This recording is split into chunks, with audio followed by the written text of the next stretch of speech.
اور اس آندھی کے دلدل میں ہر ایک چیزیں غرق ہوتی چلی گئی اور سب غرق ہو رہے تھے. کہیں پہ علم غرق ہو رہا تھا تو کہیں پہ امامے ڈوب رہے تھے تو کہیں پہ دین کے رہنما جو تھے وہ یزید کی طرف چل پڑے تھے.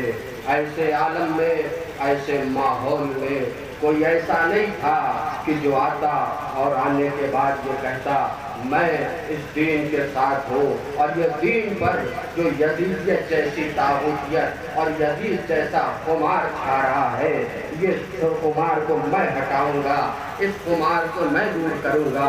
یہ جو دین محمد کو جو چیزیں حلال ہے یزید حرام کر رہا ہے، اور جو چیزیں حرام ہے وہ حلال کر رہا ہے. ایسے ماحول میں کوئی نہیں آگے بڑھا، صرف ایک شخص تھا جسے حسین ابن علی کہا جاتا ہے.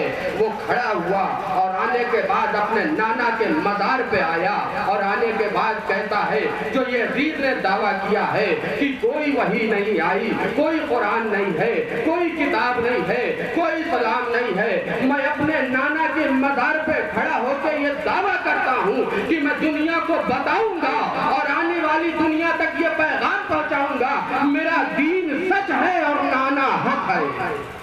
اور ایسے ماحول میں، ایسے ظلمت اور طاغوت کے ماحول میں حسین ابن علی 28 محرم کو مدینہ، 28 رجب کو مدینہ چھوڑ رہے ہیں سن 59 ہجری میں.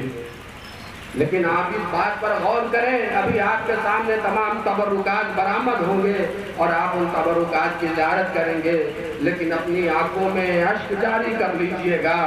28 رجب سن 59 ہجری کو امام حسین جب مدینہ چھوڑ رہے ہیں تو ایک ایک بیویاں محمل پر سوار ہو رہی ہیں.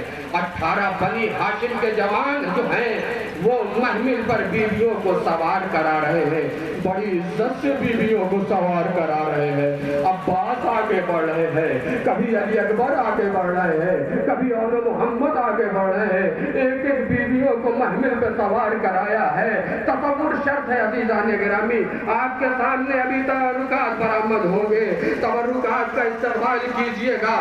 تاریخ اور مقاتل میں یہ ملتا ہے کہ جب تمام بیویاں محمل پہ سوار ہو گئی اور جناب زینب محمل پہ سوار ہونا چاہ رہی تھی، ایک مرتبہ عباس ٹلے پر کھڑے ہوئے اور ٹلے پہ کھڑے ہو کے کہتے ہیں آسمان کے فرشتوں اپنی آنکھیں بند کر لو، میری شہزادی خیمے سے باہر. جزاکم اللہ خیر الجزا، میری شہزادی خیمے سے باہر آنے والی ہے. ہاں عزیزان گرامی، جناب عباس نے جناب زینب کا بازو سنبھالا، علی اکبر نے بازو سنبھالا، محمل کے قریب لے کے آئے ہیں. اب جناب زینب محمل پہ بیٹھنا چاہ رہی ہے کہ ایک مرتبہ جناب عباس نے کہا شہزادی رک جائیے. عباس تو زانو ہو کر زمین پر بیٹھے، شہزادی ایک قدم میرے زانو پہ رکھیے، دوسرا قدم محمل پہ. لیکن ہائے جس شان سے جناب عباس ان بنی ہاشم کو اور مخدرات عظمت کو کربلا میں لے کے آئے، لیکن ایک وقت وہ بھی آ گیا کہ ایک مرتبہ خیمے میں آ کے عباس نے کہا آقا غلام کو بھی مرنے کی اجازت. جزاکم اللہ خیر الجزا. ابھی آپ کے سامنے جناب عباس کا علم مبارک آئے گا، آپ جناب عباس کے علم کی زیارت کریں گے، لیکن زیارت کرنے سے پہلے دو جملے مصائب کے سن لیجئے. عزیزان گرامی، جب جناب عباس حسین کے پاس آئے نا اور آ کے کہتے ہیں آقا مجھے بھی اب مرنے کی اجازت دیجئے، تو امام حسین فرماتے اے بھائی عباس، اب وہ اے بھائی عباس تم تو میرے لشکر کے علم بردار ہو. عباس نے کہا آقا وہ لشکر کہاں رہا جس کی میں علم برداری کروں. جب مولا آقا عباس کو کچھ نہ دکھا تو ایک مرتبہ اس خیمے میں گئے جہاں پر سوکھی مشکیں رکھی ہوئی تھی. اب جناب عباس نے کیا دیکھا؟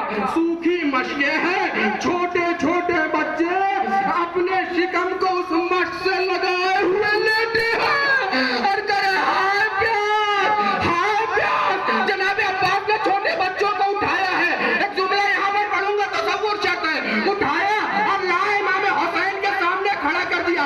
آپ سوچتے ہوں گے نا پیاس کیسی تھی؟ چھوٹے چھوٹے بچے کو جب حسین لائے ہیں، جناب عباس لائے ہیں اور حسین کے سامنے لا کے کھڑا کیا تو ان بچوں میں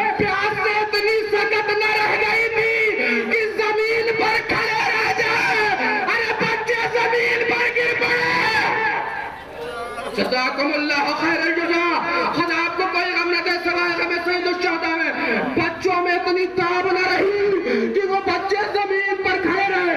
اے بھائی آپ پاس جاؤ جاؤ خدا حافظ. جیسے ہی زینب نے سنا, جملہ سن لیجیے گا تصور چاہتے ہیں, جیسے ہی زینب نے سنا نا کہ حسین نے عباس کو اجازت دے دیا ہے, ایک مرتبہ زینب نے کہا ہے سیدانیوں, اے بیویوں میرے خیمے میں آؤ. میں یہ سوچتا تھا زینب نے کیوں بلایا ہے. ارے زینب نے بلا کے کہا دیکھو ابھی تک عباس زندہ تھا, لہذا میں نے پردے کی ضمانت لیا, لیکن اب عباس جا رہا ہے. زینب پردے کی ضمانت واپس لیتی ہے.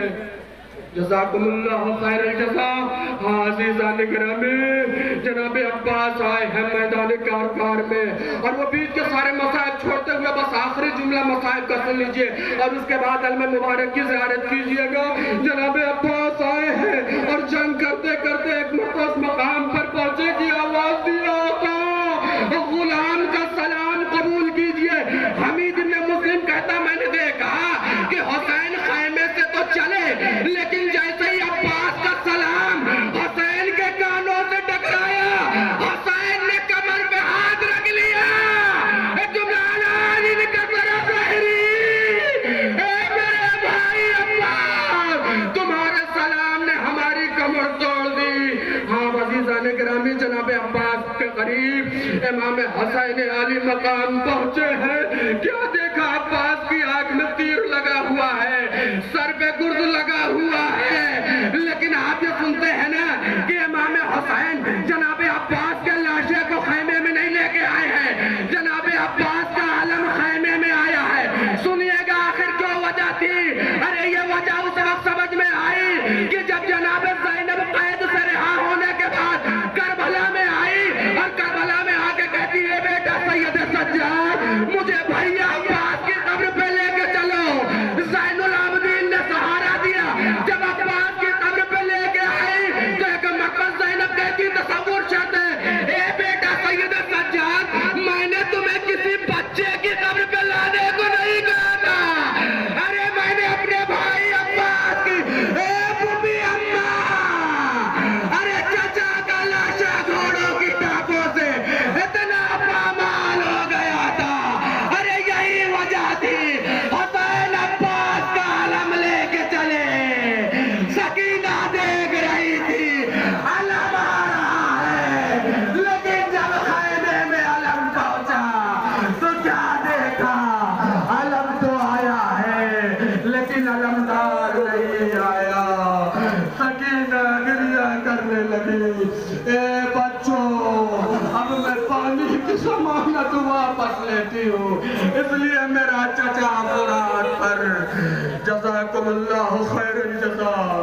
آپ علم مبارک کی زیارت کر رہے ہیں, خدا آپ کو کوئی غم نہ دے سوائے غم سید الشہداء کے. عباس کے دونوں بازو قلم ہو گئے, لیکن آج اتنے عزادار ہیں جو علم عباس اٹھا رہے ہیں. اب دوسرے تبرکات جو آپ کے سامنے پیش کیا جائے گا وہ تابوت جناب علی اکبر ہے, جسے ہم شبیہ پیغمبر کہا جاتا ہے. ایک روایت کے جملے ہیں کہ جب جناب علی اکبر پیدا ہوئے تو زینب آئی ہیں, اور آنے کے بعد کہتی بھیا یہ تو صورت میں نانا رسول اللہ سے مشابہ ہے, اے بھیا اس بچے کو مجھے دے دیجئے, اس بچے کی میں پرورش کروں گی. حسین نے جناب علی اکبر کو جناب زینب کے حوالے کر دیا اور کہا لے جاؤ بہن تم اس کی پرورش کرو. یہی وجہ ہے کہ جب کربلا کے میدان میں تصور شرط ہے, جب کربلا کے میدان میں جناب علی اکبر آئے ہیں تصور شرط ہے, ایک بیٹا آیا ہے باپ سے مرنے کی اجازت لینے کے لیے, اور آج کے کہتے ہیں بابا ہمیں بھی جنگ کی اجازت دیجئے. تو ایک مرتبہ حسین نے کہا بیٹا علی اکبر تجھے بہن زینب نے پالا ہے, لہذا پہلے بہن سے جا کے اجازت لو. عزیزان گرامی, جناب زینب آئی ہیں, اور آنے کے بعد جناب زینب کے پاس علی اکبر پہنچے, اے بھوپی اماں ہمیں بھی جنگ کی اجازت دے دیجئے. بھوپی اماں ہم بھی جانا چاہتے ہیں. حمید بن مسلم کہتا ہے میں نے دیکھا کہ جو بھی خیمے سے نکلا ہے, جو بھی رخصت ہوا ہے, گریا جناب علی اکبر پہ ہوتا ہے ہوا ہے. ایک مرتبہ زینب نے کہا اے بیٹا علی اکبر ہم حلقہ بنا لیتے ہیں اور تم ہمارے درمیان سے گزر جانا. اب امیر بن مسلم کہتا میں نے دیکھا علی اکبر خیمے سے ایسے نکلے جیسے کسی گھر سے جوان کا لاشا. جزاکم اللہ خیر جزا. ابھی آپ جناب علی اکبر کے تابوت کی زیارت کریں گے. اس عالم میں جناب علی اکبر نکلے ہیں اور آئے ہیں میدان کارزار میں. ابھی کچھ دور چلے تھے کہ جناب علی اکبر نے کیا دیکھا, پیچھے کوئی چلا آ رہا. ایک مرتبہ دیکھا تو کیا دیکھا, حسین ہے جو گھٹنیوں کا بل علی اکبر کے پاس آئے. بابا آپ نے تو ہمیں رخصت کر دیا تھا, بابا کیوں آپ آئے بیٹا, کاش تم صاحب اولاد ہوتے. جزاکم اللہ خیر الجزا. رو لیجیے عزیزو اور جناب علی اکبر کو پرتا دیجیے, ان کی مہم میں لیلا کو پرتا دیجیے. 1-2 منٹ اس کے بعد تابوت آپ کے سامنے ہوگا. جناب علی اکبر آئے ہیں میدان کارزار میں اور وہ جنگ کیا ہے. میں نے تمام باتیں چھوڑ دیا. ایک مرتبہ جناب علی اکبر جب گھوڑے سے زمین پر آئے تو بابا کو سلام کیا ہے اور سلام کرنے کے بعد جب حسین خیمے سے نکلے ہیں تو حمید بن مسلم کہتا ہے میں نے دیکھا پہلے حسین چلنا چاہ رہے تھے لیکن جب حسین چل نہ سکے تو حسین زمین پر بیٹھ گئے.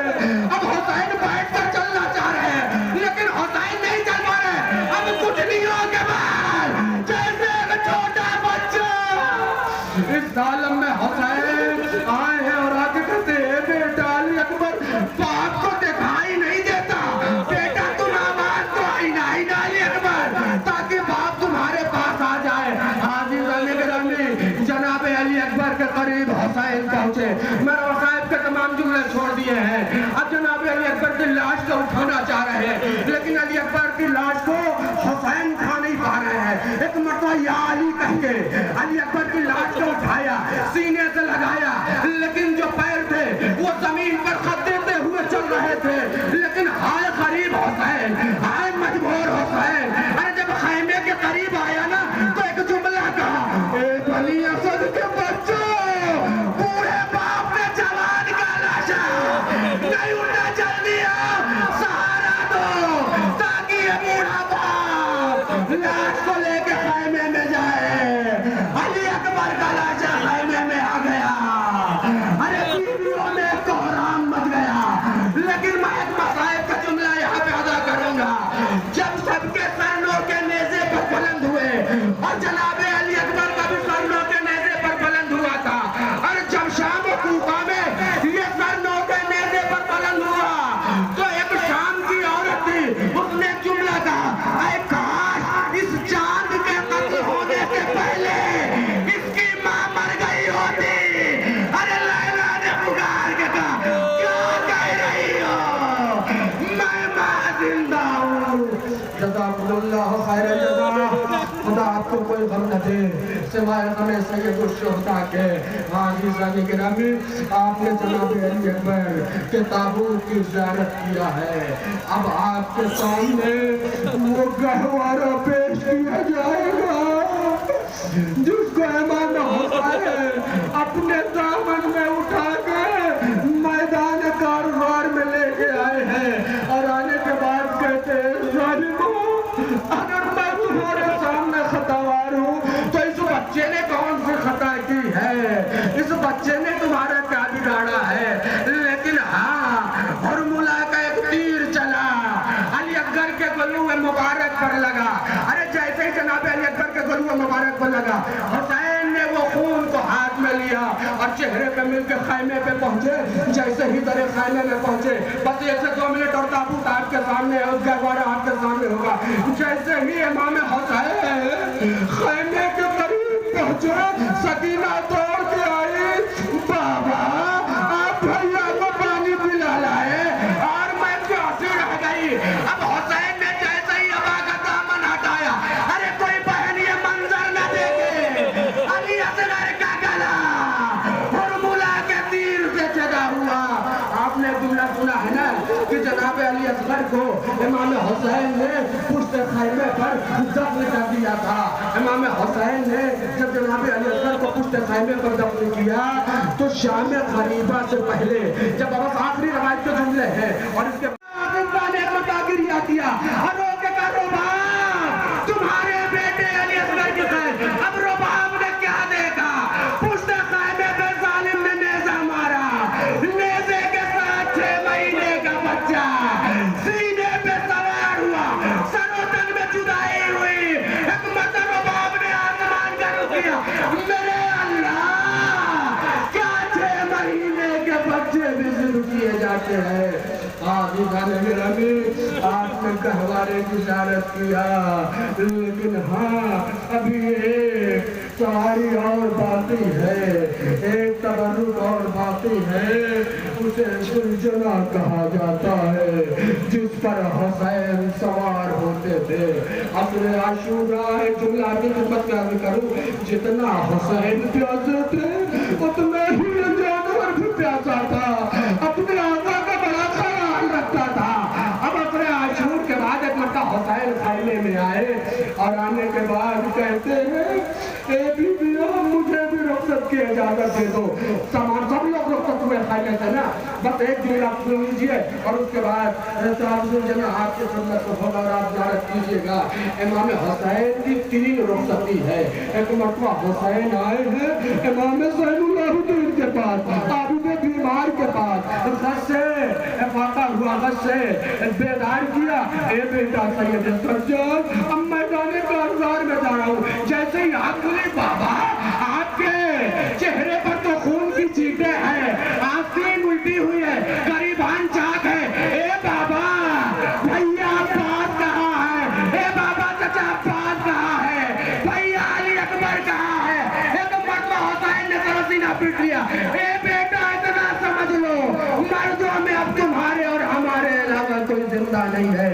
حسین کی ایک رخصتی ہو گئی، دوسری رخصتی ہوئی وہ کہ جب فضہ سے کہا فضہ وہ پرانا لباس لا کے ہمیں دے دو تاکہ ظالم ہمارے جسم سے ہمارے لباس کو نہ اتارے۔ فضہ جیسے ہی وہ لباس لینے کے لیے چلی، ایک مرتبہ زینب نے کہا فضہ کیا لے جا رہے ہو؟ کہا تھا حسین نے لباس مانگا ہے۔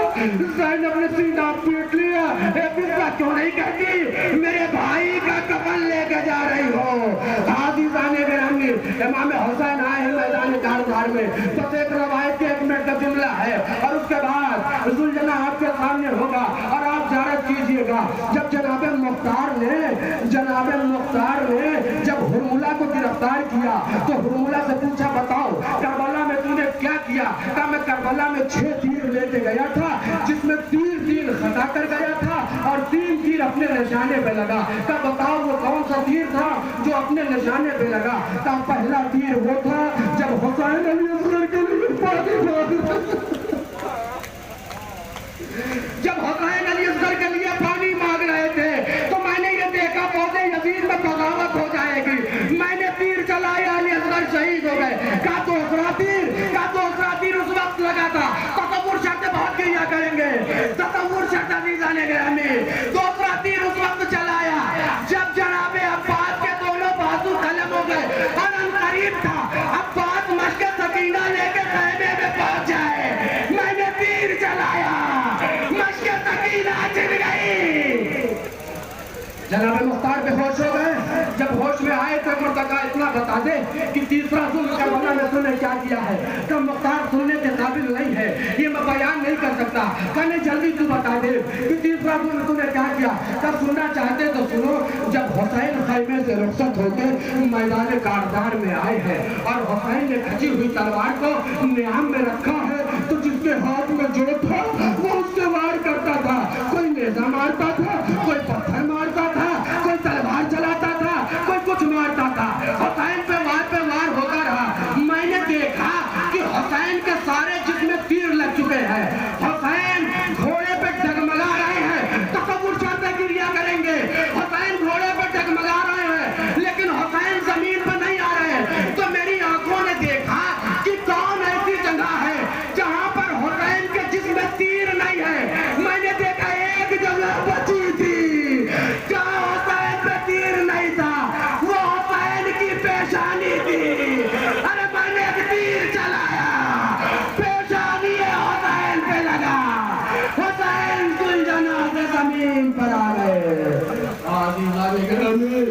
آپ یہ جانتے ہیں حسین ذوالجناح کی زین سے زمین پر آ گئے؟ نہیں ایسا نہیں ہوا. حسین ذوالجناح سے زمین پر نہیں آئے.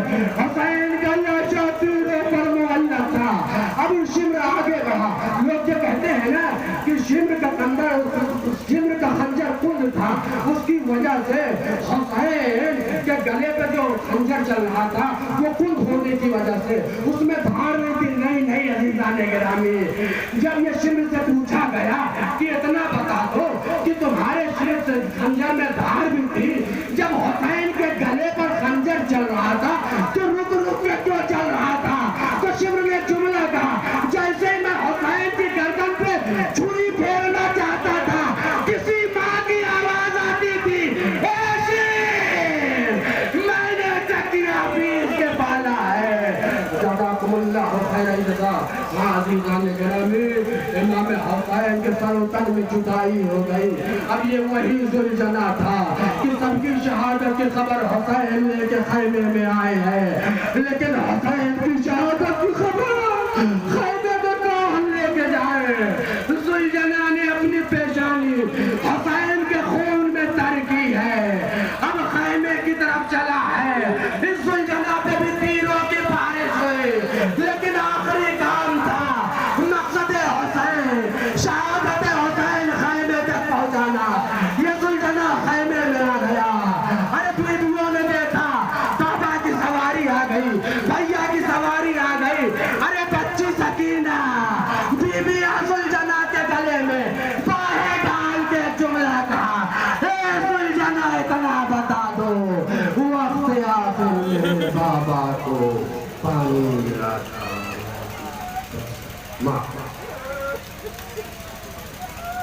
بھول زینب نبی کی تربت پر میرے نانا میں لٹ کے